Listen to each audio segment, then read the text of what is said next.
We're in nature, we've got good people here, also taking these opportunities like we are now, just talking a bit of shit.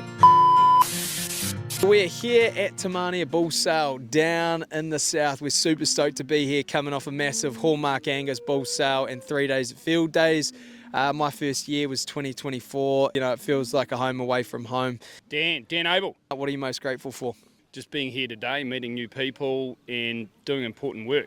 As we've just discussed, we share a common interest, which is people's health and wellness. My background, not farming, is actually swimming, but the connection with farming is actually really similar. Our passion's outdoor swimming, and we can use Tamania today, getting people outdoors in nature. And we do that at farming anyway.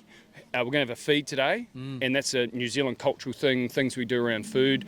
Good people. I think too often these days we get caught in that we're trying to pay our bills, we get caught in the work rut. So actually just taking some time to step back and have chats about more than work and our prioritisations. Paying the bills is important, but you can't do that if you're not looking after yourself. Often taking the opportunity to just be courageous and maybe opening that door to the conversation.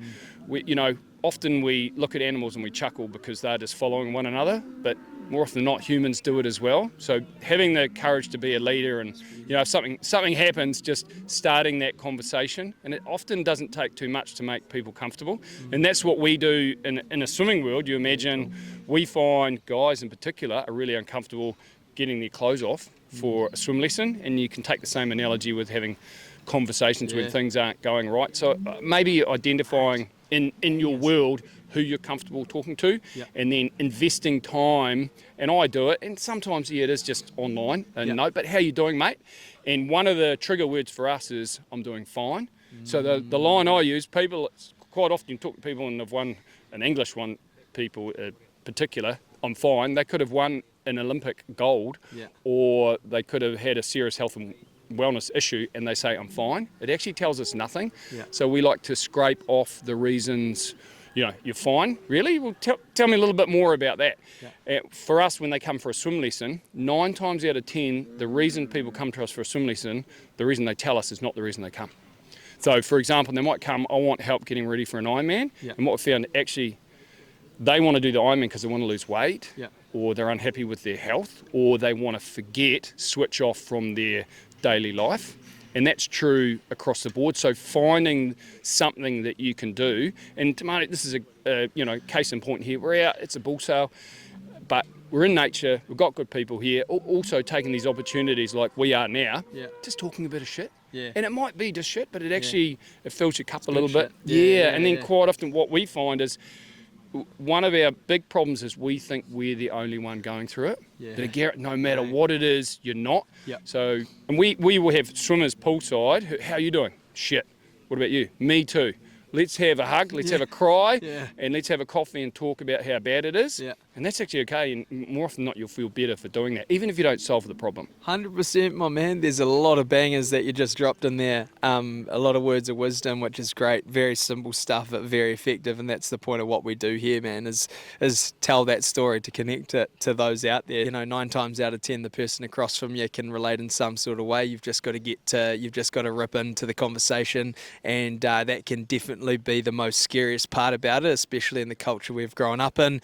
But it's changing, and that's why we're leading by doing, and that's what you've got to do. And vulnerability attracts vulnerability. Like if your mate does crack that word, which is a goodie, I'm fine. Well, hey, bro, like, you know what, same, I've been going through this, and you might be in a better situation, but you're ready to share it, and therefore it opens the door to that next level of conversation.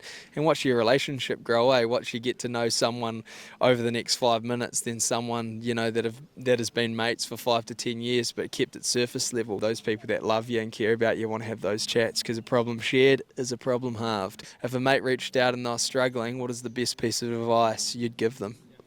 I'd give them? I wouldn't. Just listen, just be there. Quite often you think you can solve it, don't, but you're here. And being there is not even about telling them. So I have a watch list, because that's how bad it is these days. And if you are concerned about someone, I'm just there. And it might be they are talking to me, so I'll make a point of answering, or it might be they're not there, not connecting. So there's a few people, even right now, at least once a week, how you doing? And if I'm fine, that for me cues another message. Yeah. Nah, mate, tell me a bit more. Do you want to catch up or what's going on? Or it might then be a phone call. But I think it's really important to make a point of just listening. Don't think you've got to solve the problem. Just being there. And, more often than not you can't, but by being available they can bounce ideas and they'll often solve it themselves, or you'll support them long enough for them to go through the process and find that solution. It's a lot of the time if you create the space and that safe space, and your bro comes in and reaches out and they spark that chat, firstly that's the best sign ever, but also the fact of just listening, not needing to solve it. A lot of the time they solve it themselves just by speaking it aloud, and I can speak from example. That's happened to me a number of times. Like, the mind is a pretty incredible place where it can cook up, and if you don't speak about it, it just continues to revel on and take it into all sorts of directions. When you speak about it, it allows you to deal with it in a way of like, oh, what was I thinking? Or, oh, I can make that move from here to make it better. What fuels your stoke? What keeps your headspace in the best place for you? Practicing what I preach. Good people, making sure those connections, getting outside myself, good food, nutrition. I've actually been through some medical stuff myself, and my wife's a great nutritionist, and I've been a male where, you're listening to some of that nutrition advice, and then when it really hits home, okay, the health and wellness, my medical was a warning, and I took more interest in my nutrition, so that was a win for me. But looking at those combinations and just taking the time to do it. And I, as a swim coach, too often people, I haven't got time for my 60-minute workout, my 30-minute. I use and it's arbitrary, a 12-minute rule. I've got a spare 12 minutes, go outside, do something, switch off, have a phone call. It doesn't have to be real time scarce. It doesn't have to be a massive amount of time.